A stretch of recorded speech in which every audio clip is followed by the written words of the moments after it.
ఇవాళ end of the point ఇప్పుడు జరుగుతున్న దాన్ని సంబంధించి మిమ్మల్ని అభిమానించే వాళ్ళు అయ్యో మా శేఖర్ భాషను కార్నర్ చేస్తున్నారు, అక్కడ ఏదో తనను ఇది చేస్తున్నారు అంటే చాలా మంది కామెంట్స్ పెట్టడం చూసారా? మీరు వాళ్ళకి ఏమైనా చెప్పాలనుకుంటే ఎంటైర్ ఎపిసోడ్ కి సంబంధించి చాలా సింపుల్ అమ్మా, చాలా సింపుల్.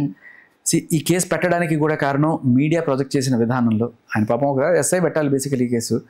నాకు ఎందుకు వచ్చిన గోల, ఇప్పుడు నేను కేసు ఎఫ్ఐఆర్ చేయలేదనుకో అమ్మాయికి అన్యాయం జరిగిపోయింది, మహిళా సంఘాలు ఎన్నో వచ్చేస్తాయి. ఈ కేసు పూర్వపరాలు ఆమె బేసికలీ నేను ఎందుకు కేసు పెట్టిన, ఎందుకంటే ఈ అమ్మాయి ఒక డ్రగ్ అడిక్ట్ కాదు, డ్రగ్ పెడ్లర్ కూడా. ఈ అమ్మాయికి రేపు 10 ఏళ్ళు జైలు శిక్ష పడే కేసులో ఉంది. దీనితో పాటు ఒక బ్లాక్మెయిల్ కేసు మన స్టేషన్లోనే ఉంది. అండ్ పక్కన ఈ షీ టీమ్స్లో ఆవిడ ఇదే రాస్తారని తీసుకెళ్ళి ఫ్రెండ్ అని చెప్పి ఇంకో మగాడి కోసం నా మొగుడిని పోరాటం చేసింది. ఇవన్నీ పోలీసులకి క్లియర్ కట్గా తెలుసు. ఇప్పుడు గుంటూరు వాళ్ళు అంటారా, వాళ్ళు ఇక్కడ లేరు చెప్పడానికి. మీరు వెళ్ళి అడగండి గుంటూరు పోలీస్ స్టేషన్లో ఏం జరిగిందని అడగచ్చు క్లియర్ కట్గా. నాకు అంత ఓపిక లేదు, నాకు అంతవరకు తెచ్చి మీకు నిజంగానే అంత ఇది ఉంటే వెళ్ళి చేసుకోండి. ఇది నా పోరాటం ఆరాటమో కాదు నాకు. అరే నేను చూస్తున్నా మీరు ఎందుకు చూడలేకపోతున్నారు అని చెప్పి తీసుకొచ్చా. నేను ఏం చూపించాను మీకు? ఆవిడ ఎఫ్ఐఆర్లు చూపించాను, ఆవిడ కంప్లైంట్లు చూపించాను, ఆవిడ మీద పెట్టబడ్డ కేసులు చూపించాను, ఆవిడకి ఎన్నెళ్ళు జైలు శిక్ష పడవచ్చు వీటిలో చూపించాను. ఆవిడ కాదండి నా కన్ఫెషన్ లేదండి కాల్లో, కన్ఫెషన్ స్టేట్మెంట్ పట్టుకొచ్చాను, చదివి వినిపించాను. అక్కడ సాక్షులు కూడా ఉన్నారు, ఆ సాక్షులు కూడా అడగండి. ఇప్పుడు లాయర్ అంటే ఏంటమ్మా, ఆయన పనే ఆయన క్లయింట్ని రక్షించుకోవడం. దానికోసం వాళ్ళు ఏం చేస్తారు, వెడ్డింగ్ కార్డు దగ్గర నుంచి మొదలెడతారు. ఇంకా వెడ్డింగ్ కార్డు అసలు అడగాల్సిన పని లేదంటే ఏదో గుమ్మడికాయ దొంగంటే బుధాలు అనుకున్నట్టు. అవును సార్ వెడ్డింగ్ కార్డు ఉంటే ఏంటి, లేకపోతే ఆ వెడ్డింగ్ కార్డు ఇవాళే మనం ప్రింట్ చేయొచ్చు, ఎప్పుడైనా ప్రింట్ చేయొచ్చు. సరే అప్పుడే ఉండొచ్చు, అయితే ఏంటి అక్కడ 2 లావణ్య అని రాసి దాని మీద మిస్టర్ మిస్సెస్ పెట్టడం ఎంతసేపు? అది అవి చూపిస్తున్నారంటేనే కోర్టులో ఇలాంటి ఆధారాలు చూపించుకోవడం కోసం వాళ్ళు ముందే వాళ్ళు నిజంగా నాకు థ్యాంక్స్ చెప్పాలి. ఎందుకంటే రేపు కోర్టులో వాళ్ళు ఎదుర్కోబోయే డిఫెన్స్ అంతా నేను ముందే ఇచ్చేస్తాను కాబట్టి ఆయన చక్కగా ప్రిపేర్ చేసుకుంటారు. అది మానేసి నా మీద కేసులు పెట్టుకుంటే సరే పెట్టుకోమన్నాను, కానీ ఏం చేస్తాం. ఓకే, దేనికైనా ఫేస్ చేయడానికి రెడీగా ఉన్నారు ప్రస్తుతానికి, అంతేనా? ఏ జరిగితే జరుగుతుంది. థ్యాంక్ యూ అన్న పిలవగానే వచ్చినందుకు. అంటే సీరియస్లీ అసలు మీకు సంబంధం ఉందా లేదా, ఏ కాస్ తోటి వచ్చారు, మీ అందరికీ అంటున్నా ప్రశ్నించడం అంటే క్లియర్ కట్గా సూటిగా ఈ పాయింట్ ఉంటే అడగడానికి భయపడకూడదు. చాలామంది లాయర్ ఉన్నారు కదా, మనం అడిగితే ఏమన్నా అనుకుంటారేమో, ఆయన ఏమైనా తిడతాడేమో.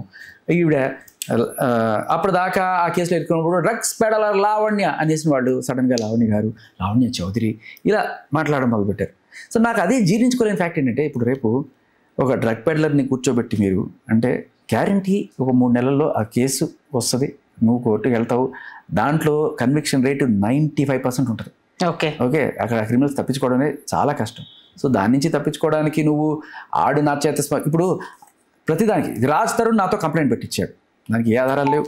ఓకే, అలాగే రాజ్ తరుణ్ నాతో ఈ డ్రగ్స్ దీంట్లో ఇరికిచ్చాడు అంటే పోలీసులను కూడా ఇరికించడం ఇండైరెక్ట్గా పోలీసులకి రాజ్ తరుణ్ ఏదో లంచాలు చేసినట్టు. అంత లంచాలు ఇచ్చేటైతే ఈ కేసు నుంచి ఊరికైనా బయటపడేవాడు కదా. ఆయనకి పోలీసులు నోటీసులు ఇవ్వడం దాకా వెళ్ళింది కదా. సో పాయింట్లెస్, ఏదో ఊరికే కోర్టులో ఒక ఆర్గ్యుమెంట్ కోసం. మరి ఎందుకు ఇరికిస్తాడమ్మా నీ ఫ్రెండ్ అన్నావు కదా అంటే, ఆ అమ్మాయితో ఉండాలనుకుంటున్నాడు, నన్ను వదిలేనుకుంటున్నాడు, ఒక ఆర్గ్యుమెంట్ అనమాట. దిస్ ఈస్ అంటే ఒక స్టోరీ కాన్సిక్వెన్సెస్ అన్ని క్లియర్గా తెలుస్తున్నాయి అనేసి అని అంటున్నారు అంతే. ఓకే, థ్యాంక్ యూ అన్న పిలవగానే వచ్చినందుకు. ఖచ్చితంగా అంటే మీ పర్సనల్ మోటో ఏం లేకపోయినా విని ఒక ఉద్రేకంలో ఒక మీరు అడగాల్సిన డైరెక్ట్ గా అడగట్లా, మీడియా అడగట్లేదు. అందులో ఆమె వాళ్ళ మదర్ గురించి మాట్లాడిన విధానం కావచ్చు, మళ్ళీ ఆ ఆడియో కాల్లో మీరు ఇవేమీ విననప్పుడు ఆడియో కాల్ విని కొంతమంది కరాటే కళ్యాణ్ లాంటి వాళ్ళు ఒక మహిళని ఏదో నా ఒకటి పాయింట్ ఏంటంటే, ఫస్ట్ ఆఫ్ ఆల్ అది ప్రైవేట్ కాల్. నా కోపం ఉంది, ఆ కోపం రావడానికి కూడా ఇది కారణం కాదమ్మా. ఎవరికి విన్న ఒక అమ్మని అక్కడితో ఆపేశాను. కొడుకుతో అమ్మకి రిలేషన్ ఆపేయాలి, తెలియాలి కదా జనాలకి. కొడుకుతో అమ్మకి రిలేషన్ అంటగట్టావు నువ్వు, ఇంత నీచమైన దానికి. అది మాకు మామూలేనండి, మేము ఇలాగే తిట్టుకుంటావా అండి? నువ్వు తిట్టావేమో, మీరు తిడతారా? అది పాసిబుల్ కాదు. అది చీపురు గట్టలు మర్రేస్తా అంటారు మామూలు కూడా, నోట్లో నుంచి చిన్న. అదే నేను అన్నాను, ఇలాంటివి కనుక బయటకు వస్తే రాళ్ళు ఇచ్చి కొడతారు జనాలు నిందని చెప్పి.